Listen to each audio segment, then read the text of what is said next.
There's not a lot of people out and about, but there are some people out and about as you make your way through the streets. The cocktail bar by Incognito is in what's called the Market Square of Orklaw. It's like tucked in a corner. The entryway is sort of like arched, but like right over the entryway is a sign that says Incognito. It's like lit up in white and it's on like a black background. They have a patio out in front that people can eat at during like warmer times. The building, like the bottom half of the building is yellowish and then the top half is green. You can hear the music from inside and people talking, drinks being, shaken and stirred. When you walk in, it's a small little bar, but it's like part of the room has like brick, and it's almost kind of like arched inside. There's a bar along the side, um, made of a darker wood. The bartenders are wearing like button-up shirts and pants with black vests. It's kind of a really fancy bar. And in the back corner, sitting at one of the booths, you can tell she's Kindred. She has long blonde hair, straight, and she's wearing like kind of like a cocktail dress that's got silver sparkles. Um, and in her hand is a glass of wine.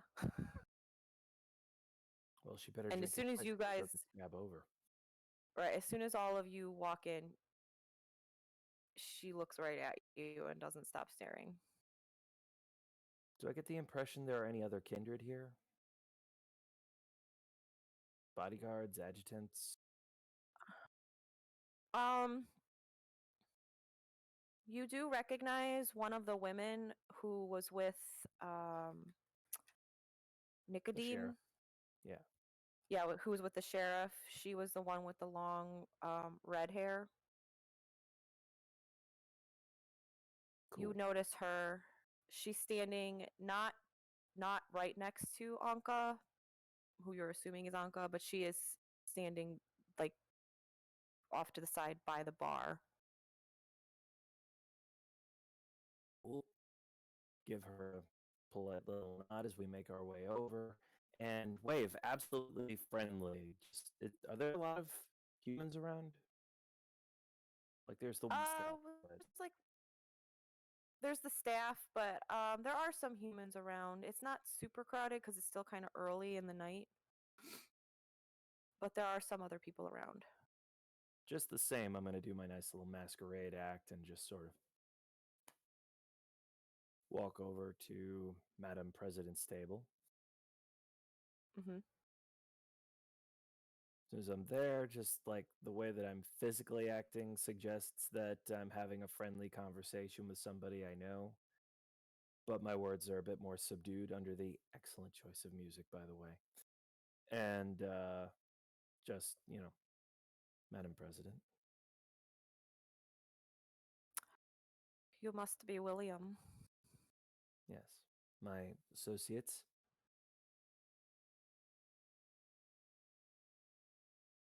Do your associates have names? No. She's sitting back with like one arm up, very relaxed. My partner Nux, associate Juliet, my child Rose, and my ghoul V. I was told you have a ghoul. We extended the invitation to her. She felt it would be wise to meet you and make herself known.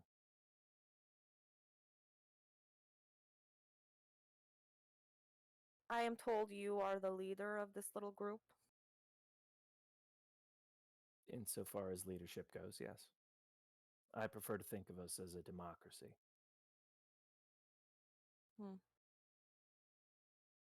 May we sit? Well, I don't need to talk to all of you. May I ask if we have feeding rights? You have feeding rights here in the market square, yes. If you guys want to catch some breakfast.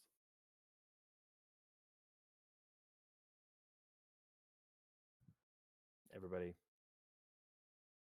Yeah, they just go. Okay. If V wants to hang out, she's welcome to. Otherwise, I'll just be like, feel free to get a drink at the bar. I'll be there in a moment. She goes to get a drink at the bar. Cool. In that case, I'll She's kind of slide- just like she's scoping the place from a business perspective. All right. Slide into the booth. There's like a chair across from, so you can sit Oh, okay. across from her.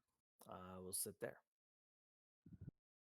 She puts her hands, her elbows on the table and laces her very long fingers that have extremely sharp red nails.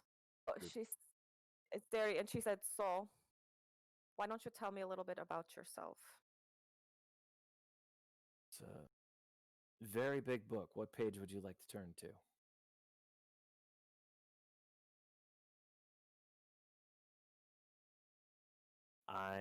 Why don't you tell me why you're here? My sire has tampered with my memories. I'm told that there's a specialist in your country who might be able to help me resolve that. So here I am.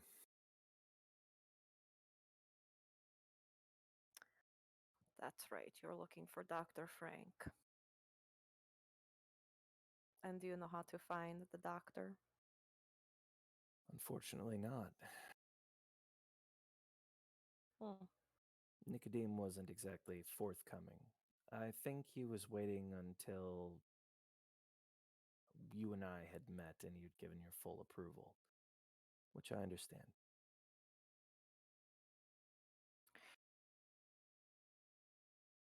It's not hard to find. Well, you never really find Dr. Frank.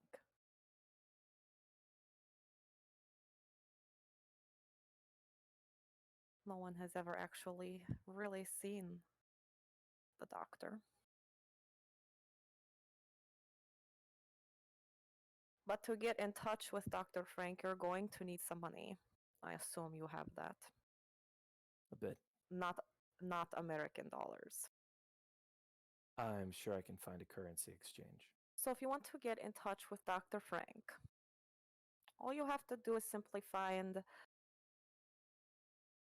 her current mailbox, I guess you can say.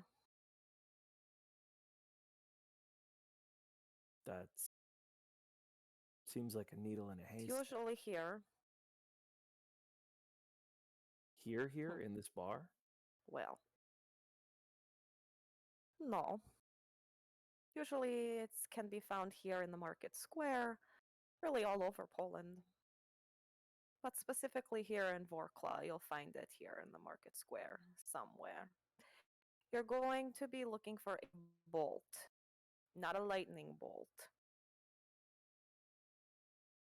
Like a screw? like a screw bolt. Mm. Yes.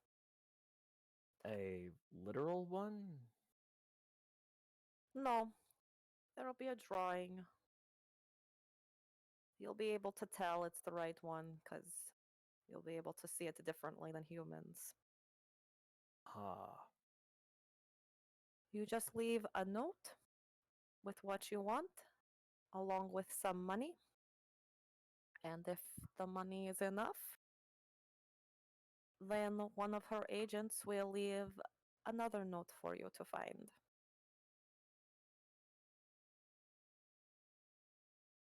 Any idea what enough constitutes? Depends on what you're asking. Done. Well, as may I assume we have your permission to stay in the city for some time? As long as you abide by the rules. Of course. And very reasonably stated. Is there anything that we might be of assistance with while we're here?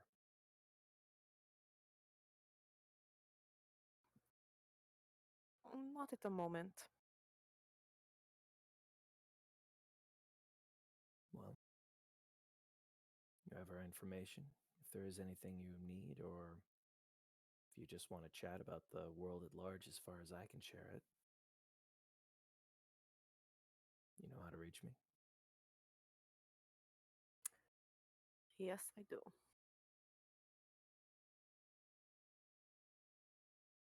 Well, is there anything else I could tell you about? I'm at your disposal, Madam President. Is there anything else you want to tell me about? That feels like a test. I've never been to a Carthian city, so I'm looking forward to seeing what the differences are.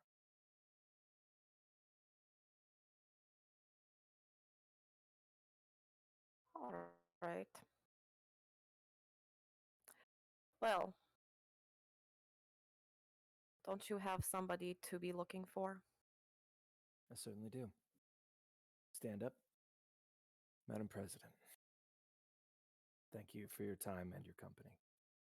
Mr. Ravelowe? Anytime. Step over to the bar. You ready?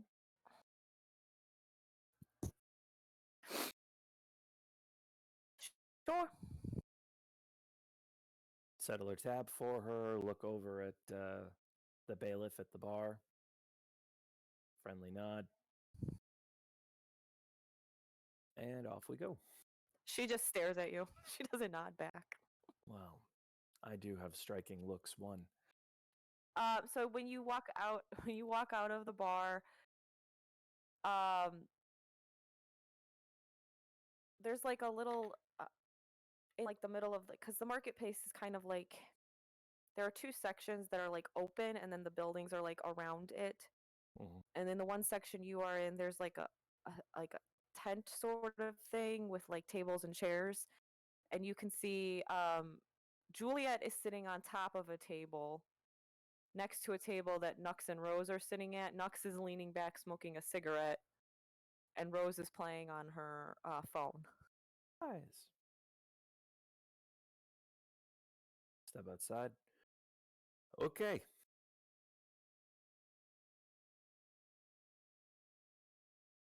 We're looking for an icon of a screw bolt. What?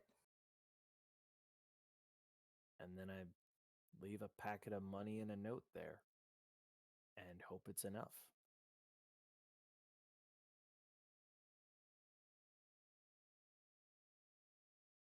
What are you gonna say in the note?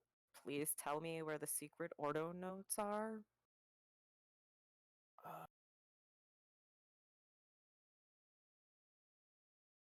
basically, but a little more politely.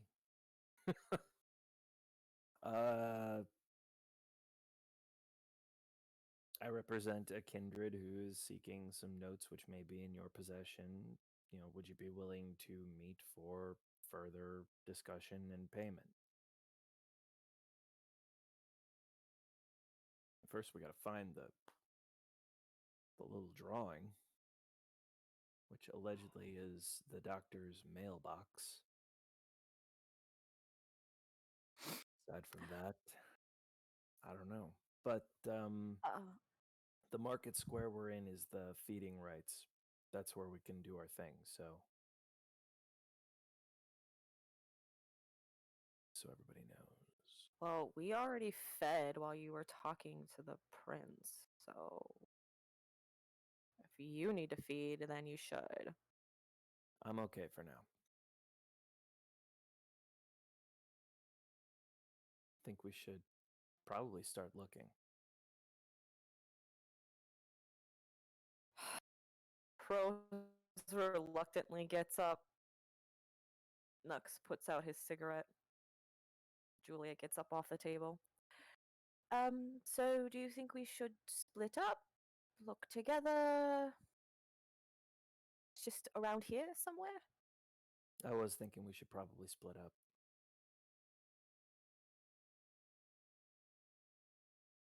All right. Everybody alone, small groups, stick together. It's not a very large area as far as I can tell, but we have But phones. is it just this area, or I mean, could it be anywhere? Supposedly it's the market square.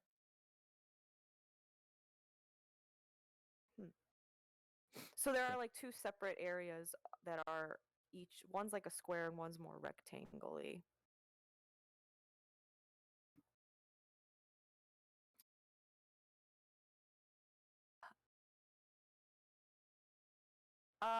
So V walks over to you. Excuse me. I heard you said you need money, right? Mm-hmm. Okay, well, I took the liberty of getting us some euros so that we would have the proper currency here. Bless you, V. You're invaluable. How much are we talking about in hard currency? Well, I only got about 500 American dollars converted, but I could always get more. It's just I'm not sure that there are currency exchanges open at night. Well, it's fall. They're probably still open at this hour.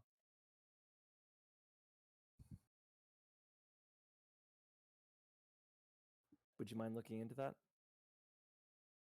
Sure. Here's what I have so far, and Cool.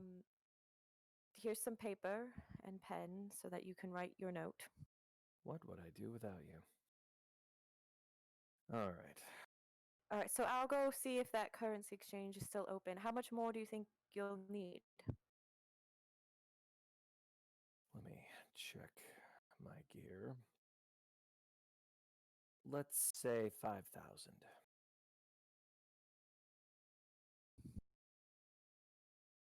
I'll call you when I have it. Should be right around here. Go back to the table. Okay, so I'm assuming at least one of us speaks Polish.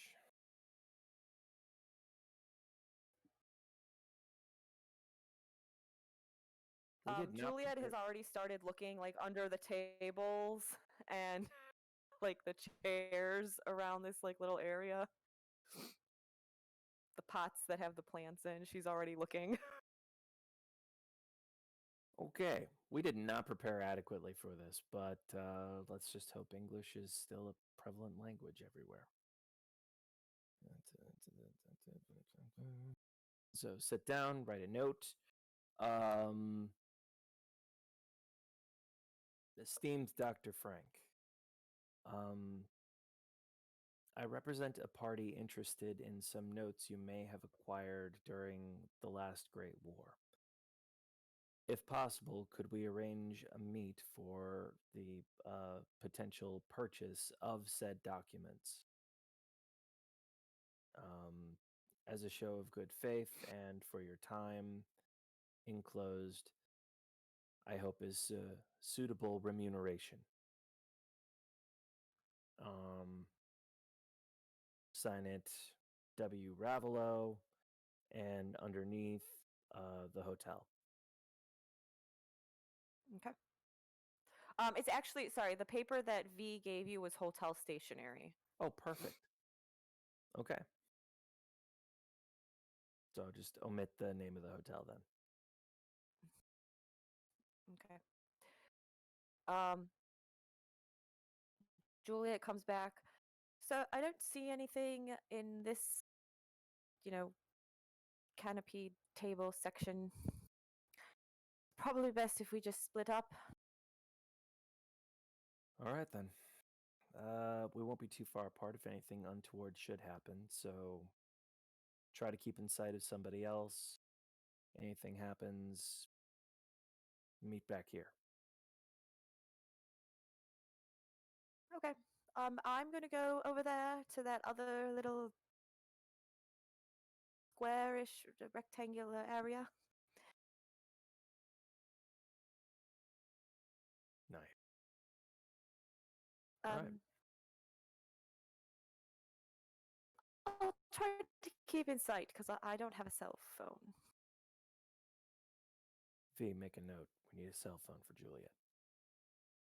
V already went to the currency exchange. Oh, okay. Yeah. V, note. Cell phone for Juliet. Cell phones for everyone. Nux just stands up. Yeah, I'll go with her. I have a cell phone. Rose? I guess I'm with you, Dad. Okay, so what? We're looking for a bolt. Let's look for a bolt then.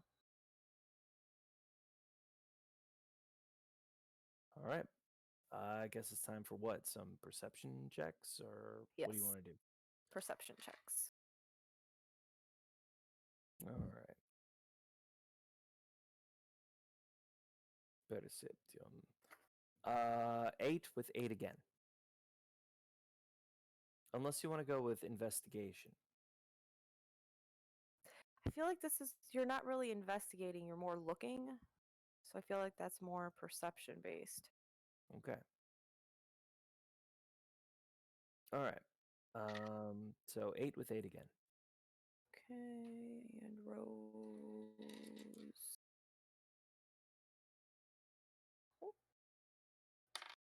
Okay.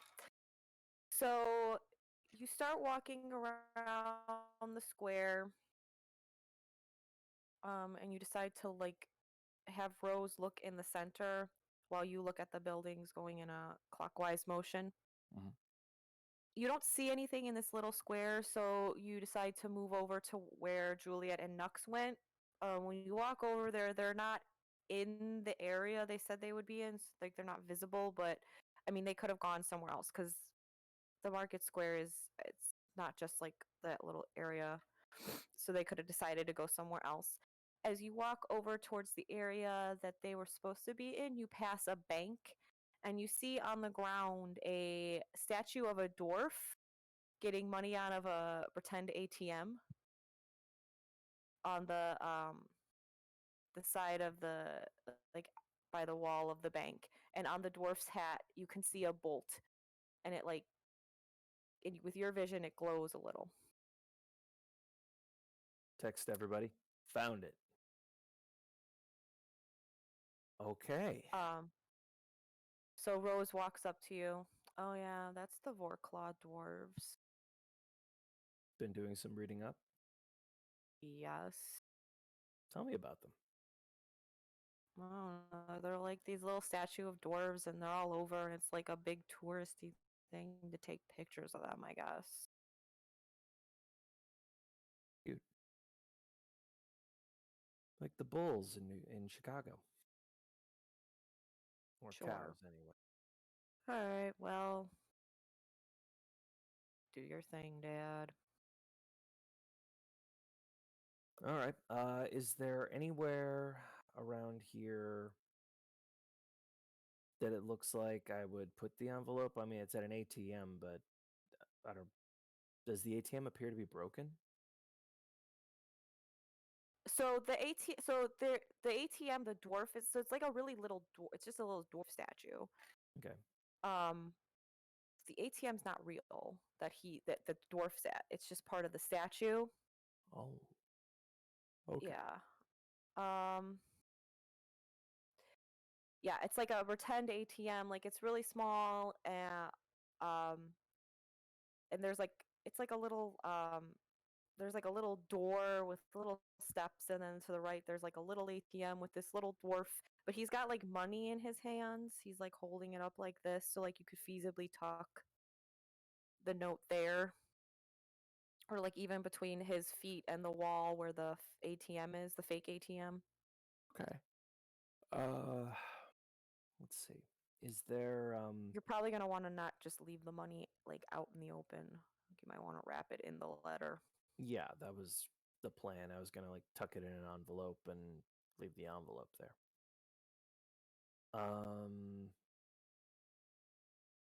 But yeah.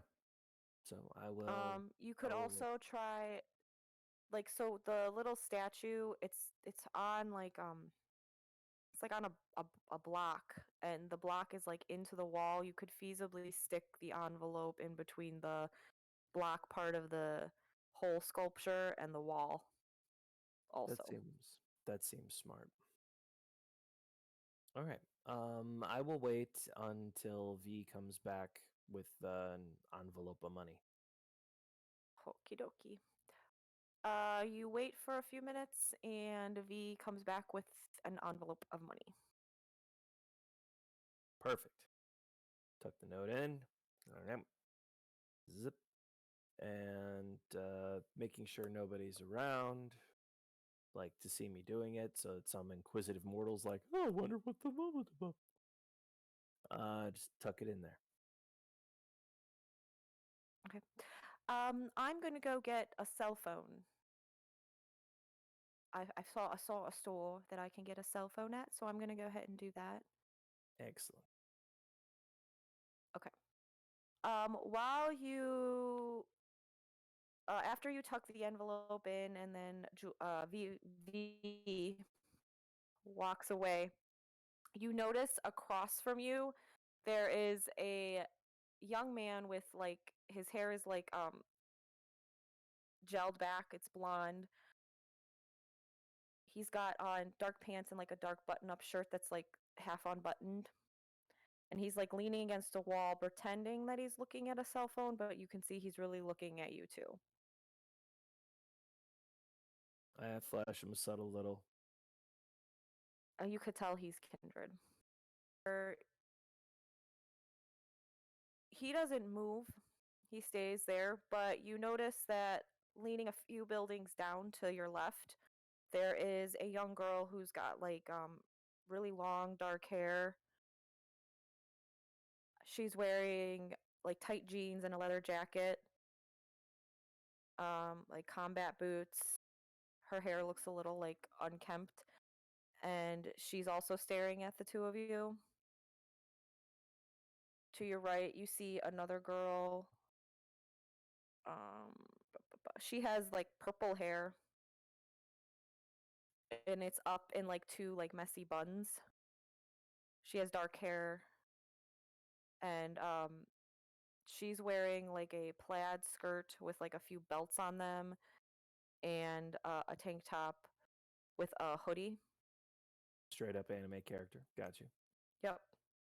She's also staring at you. And then you see, if you look back at the guy who had the slick back blonde hair, you see a darker skinned man who's got like crazy wild hair, but it's completely white, and his eyes almost look like they sort of glow in the moonlight. He's wearing a t-shirt and jeans. He walks over to the guy. You can't hear what they're saying. He says something, and then they both look at you. Are these all kindred? And the man with the young man with the slick black blonde hair starts walking over to you. Am I near a table? No. You're still by the bank. Gotcha. So he just like walks across the square to you. Turn to face him. Very relaxed posture. Rose kind of just sidesteps behind you. Oh, now you need me. Okay. Just meet them steadily, gaze for gaze. Dobranoc, Branots. he says to you as he walks up. You are new here. Very. I am assuming you don't speak Polish. Unfortunately not. I try to make a habit of learning the language of wherever I go, but there just wasn't time. My name is Katzbar. Katzpa. I'm William. The other three have also moved, and they're standing behind Katzbar. He points to the girl with the long dark hair and says, this is Marcelina. He points to the girl who has the purple hair and says, "This is Ula." And this fine-looking man here is Yaurik. Sorry, Yorick. Not Yaurik. Yorick. Regarding them all. So you said your name is William? My child, Rose. Mm. He smiles like a really sly smile at her. You can tell he's Deva because he's got majesty on. Yep.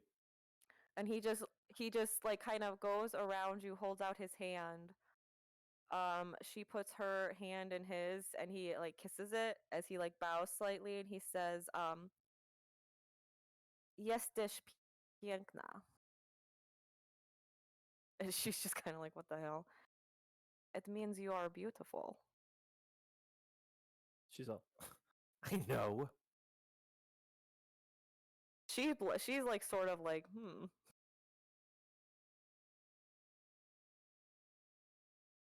he has piercing blue eyes also. Oh, I'm sure they're all the more piercing in this light. Okay, so He looks down at the dwarf. You know, it's going to be a while before you get a response. Maybe you would like to see some of the nightlife here. well, I suppose it would be impolite to turn down your hospitality. That being said, I'm afraid there's a couple of members of my party who are haven't quite rejoined us yet. Would you mind waiting for them?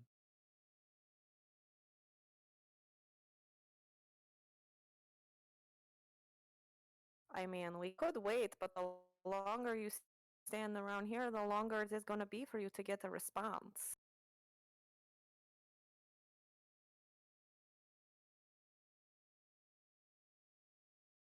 Why not?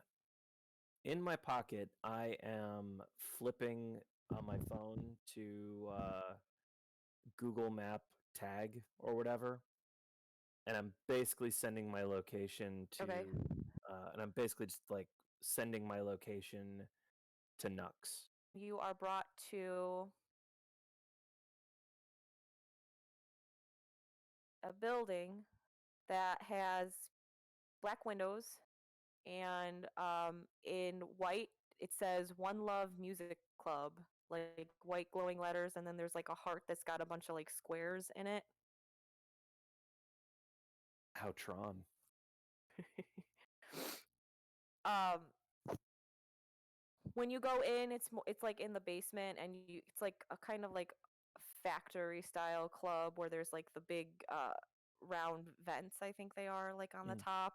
There's a DJ on a stage dancing, lots of glow sticks, Girders, exposed brick. glowy lights all over. Yeah. No, I don't.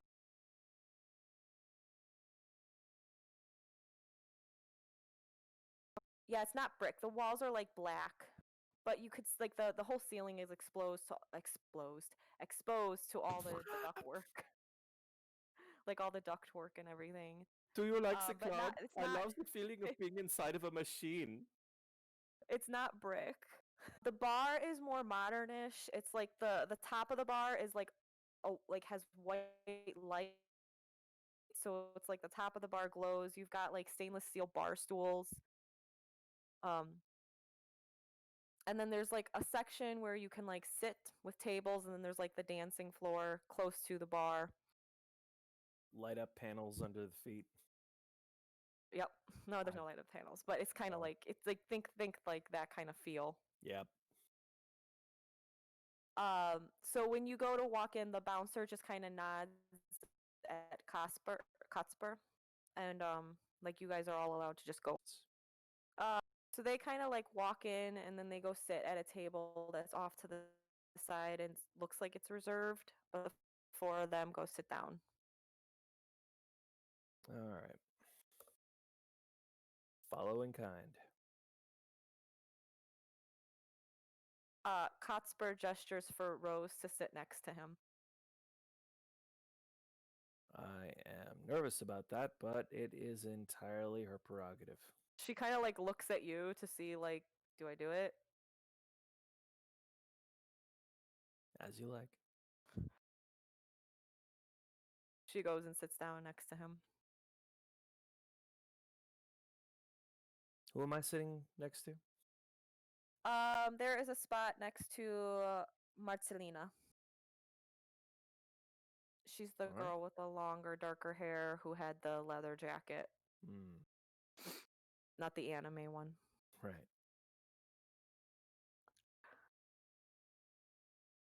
All right. So Yorick, the young man with the darker skin and the white hair that's like spiked out all over, Mm. he makes his way over to the dance floor. So, looking around, I take it this counts as a hunting ground? Well, yes, it does. But lucky for you, you're welcome to hunt. So, Madam President tells me. Yes, so we hear.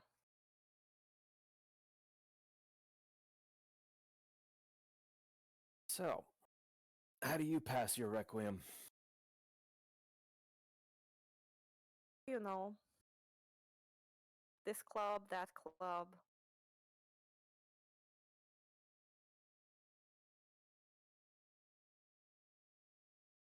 It's a continuous party. Suppose I could see the fun in that. How do you pass your requiem? Travel. Hmm. Travel far, did you? Well, obviously, you traveled all the way from America. At least one ocean. It's refreshing to see the way kindred do things in different cities. And all the things that aren't kindred.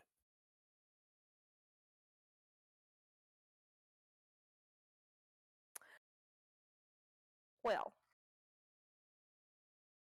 I think I'm going to like you, William. Really?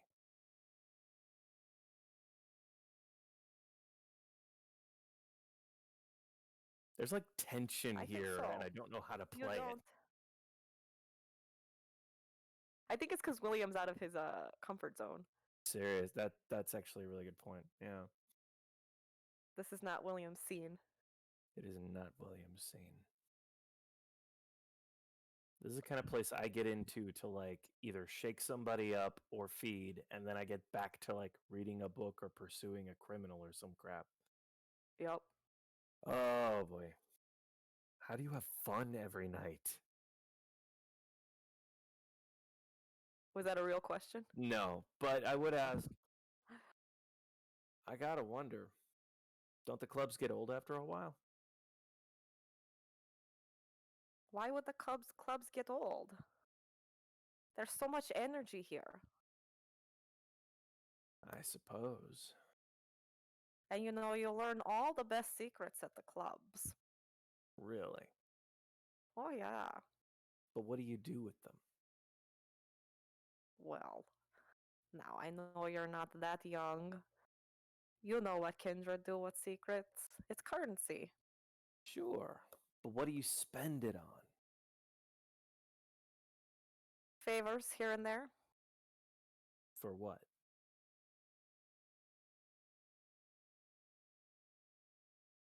Said whatever you want, man. Whatever you need. I just like to. I figure you can always get to know somebody better by finding out the things that they want. He turns and looks at Rose. So, pretty one. You want to dance? I mean, I guess. She likes to play hard to get, huh? He stands Right. up and offers a hand to her. What? Yeah, I mutter, you have no idea. So he takes her over to the dance floor to dance. Ula has spotted her food for the night. So you're sitting alone. Both of the girls have found their food for the night and they've gone up to get it. While you're sitting there, you do see Nux and Juliet come down the stairs. You do see Juliet go out to dance, but she's not dancing the way that everybody else dances. How does she dance? It looks like she's dancing with the rhythm, but at the same time, it's like she's dancing to a different rhythm. It's more like lyrical dancing instead of like. Are you familiar with lyrical? It's like a sort of ballet-ish, but not as rigid. Yep. That's what I'm picturing. Yeah. Very flowy And and it goes swoopy. with it's very flowy and swoopy and like it doesn't go with the music, but at the same time, Rose is dancing with Kotspur. They are all over each other, and Nux is brooding, leaning against a pole, just staring at the two of them. I'm gonna head over by Nux. Actually, no. I'm gonna head out on the floor. Let's get complicated. Okay. All right. So here's a funny thing. I think dance is covered under expression, which means technically I'm really good at it. Okay. Should we go with presence plus expression or dexterity plus expression? It's the same either way. I think you would want to go with dexterity for dance. Okay, so it's 7 dice. I'm going to make my way onto the floor, and I'm going to basically sort of just politely cut in with Rose. Okay. So your dancing is not. It's very dad-like. Can I use a Like willpower you think point? you've got the moves. Sure. I say you didn't roll very well. Give me another 3. So what do you want to do with the? Okay. Okay, that's better. Okay. So yes, you know how to dance. You got your groove thing on, lawnmower or sprinkler, I mean. No, you actually know how to dance. You look like you belong, and you kind of just like scooch and kind of like bump him a little with your hip so that he kind of like stumbles enough for you to get in between him and Rose. I get very close And she to just Rose. looks at you like so pissed. I get very close to Rose for 1 second and say, if you're serious about Nux, you should probably ask him to dance. And I turn around and start dancing with Kotspur. Oh. Okay. This is how you Casper's just wingman. Casper's just like, okay. You're not my first Ava. He gets a little handsy with you. Kotspur does. All right. Rose is still just kind of like, what the? And she like, if she's looking at me, I like look over towards Nux again. she looks at him. She walks over and leans on the other side of the pole.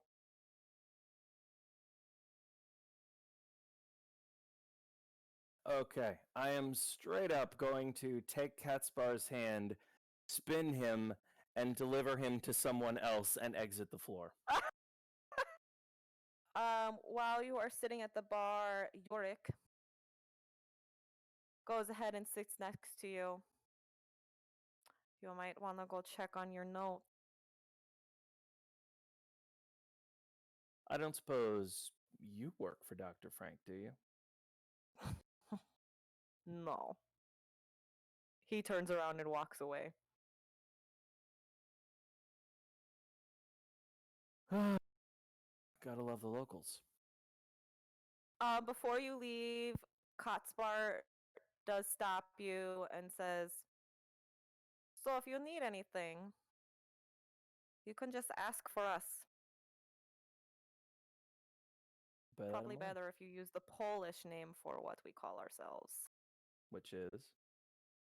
Zagubieni, which means the lost ones.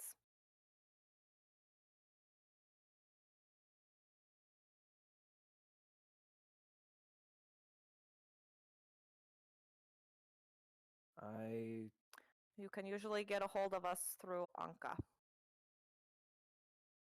I can relate a bit. All right. All right. So, make my So way. you round up your. Round up the Did you coterie tell and... V where you were? Yes. Yeah. Did you tell V where you were going? Yeah. Okay. So she's waiting outside for you, and she has a cell phone for Juliet. Awesome. All right. Step outside. Oh, there you go. 21st century awaits. She's like holding it. It's like a flip phone, one of those pay-as-you-go flip phones, and she's holding it by the antenna. Adorable. And she just like, she doesn't have pockets because she's wearing like a long, sort of medieval inspired kind of a dress. So she sticks the cell phone in between, down her shirt in between her breasts because she doesn't know where else to put it. Note to self, get purse or belt or something. Okay. Yeah, Yorick said we should go check. All right. Juliet slings her arm through yours and walks with you. Does this feel nice? Well, yes. Does it not feel nice for you? Because I can take my arm back. No. I'm out of character. Oh. Yeah. I wouldn't. That'd be so mean. Yes. Well, I don't know, William. He asks questions because he wants to learn. Yes, he said it does feel nice. It feels oddly familiar. I'll lean into that. Okay, so you guys get back to the little statue of the dwarf, and tucked in between the like statue and the wall, there is a piece of paper. It's typed. And it's telling you to go to St. John the Baptist, sit in the 6th pew at midnight. Okay. Ooh.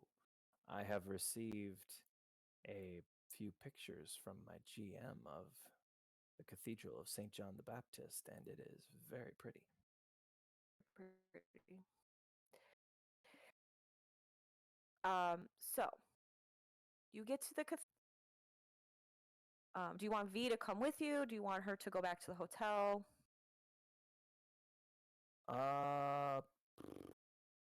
I'm good with V waiting. I mean, if she, it's her prerogative. You mean go back to the hotel? It's her choice. Okay. She'll go with you in case you need something.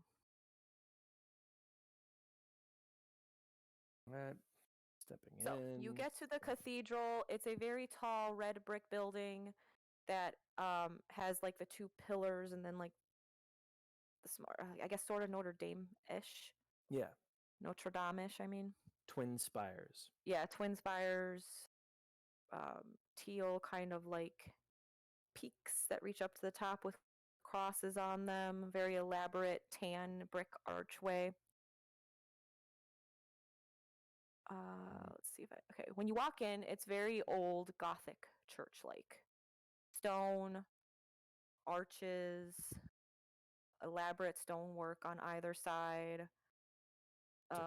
Gothic Catholic church in Europe. In Europe. Stainless steel, or stainless, oh my god. What is stained glass? Stained glass window by the altar. I told you I can't talk today. Okay, so you walk in and you sit in the 6th pew.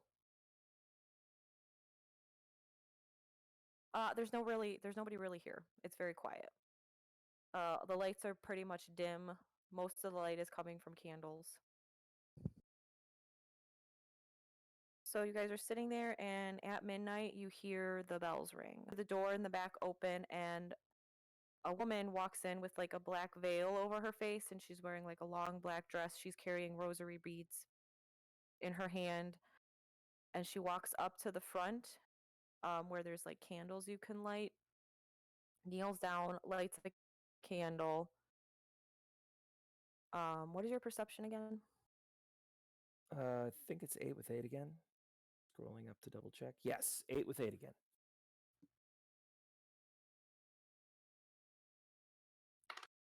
Okay.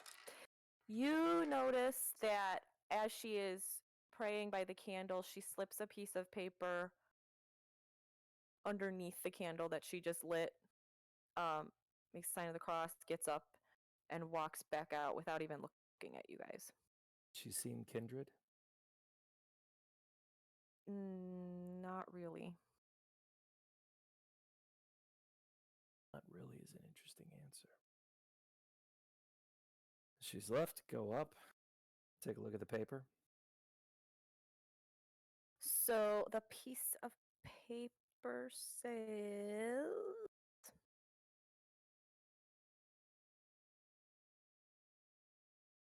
that you can get the information that you want if you go to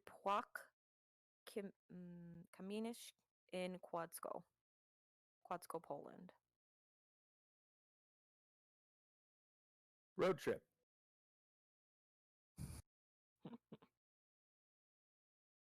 The car pulls up in the front in the driveway, like the gravel driveway. There are other buildings around, so it's not like completely farm, but it is definitely a little exposed.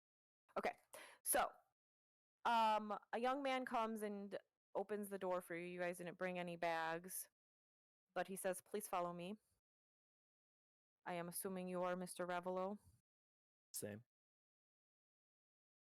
He takes you up to the second floor to a room. The room is very like white and beige colored. There are two big beds. The curtains are beige, but they're like heavy so that they can block out all of the sunlight. In front of there's two windows. In front of them is a table. Sitting at the table is a woman with dark black hair. It's pulled up in a tight bun. She's wearing a skirt suit, pinstriped skirt suit, with a white button-up shirt, slightly unbuttoned at the top, and red heels, stiletto heels. The room smells very clean.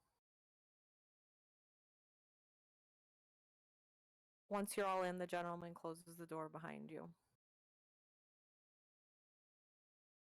William Ravelowe?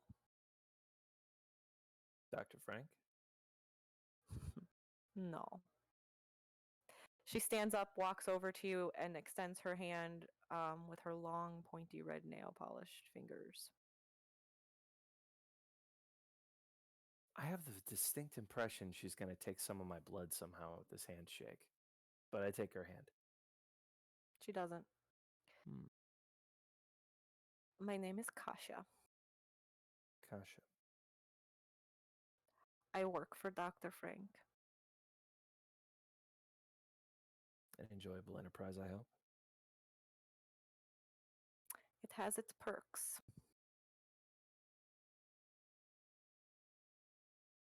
So, please sit. Do so. Nux, Rose, and Juliet just kind of like sit on the edge of the bed so that you can sit in the other chair. All right.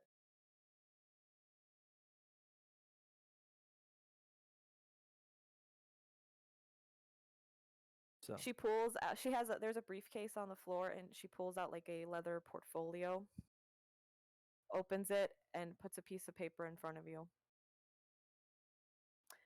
Dr. Frank is willing to help you, but she does require something in return. truly. She would like to be able to have access to the notes that you find. I was under the impression that she had the notes herself. No. The notes have been lost, Mr. Ravelowe. Surely you should have known that. Lost doesn't mean it hasn't been found in the interim by another party. No, it's very hard to find them for some reason. But we are told that you have certain skills that might help in that area. Well, that just sounds cinematic. Well, my employer didn't mention anything about exclusivity, so I can't imagine it being too much of a problem. She brings out a pen. It's an old-fashioned ink pen. But then she also hands you a small, like, switchblade. Dr. Frank prefers things be signed in blood. It's a little melodramatic, don't you think? Binding. Dr. Frank is Invictus, then?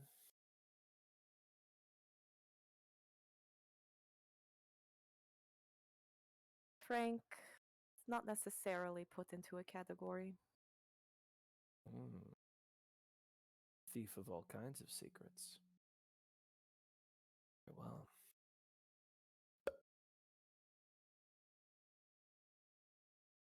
Looking over the contract as I'm very slowly drawing some blood into the pen.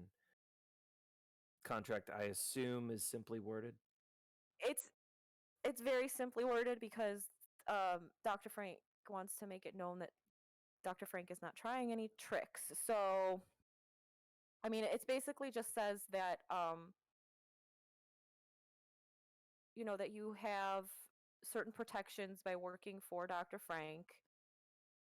That as long as you don't break any of the major rules, that assistance will be given to you should you find yourself in danger. That, you know, that your job is to find the notes, that Dr. Frank will give you information on where they can be found, but once you find them, in exchange for the protection that Dr. Frank is offering you and the clues that Dr. Frank will give you, you have to let Dr. Frank see them. Not keep them. Dr. Frank just wants to see them. Fair. I look up and say, it doesn't say she or he gets to Dr. keep Frank. them. Dr. Frank doesn't get to keep them. I assume they will No. be turned over to me in all good condition I bring them. Yes, the doctor will actually look at them in front of you and hand them right back so that there is no funny business.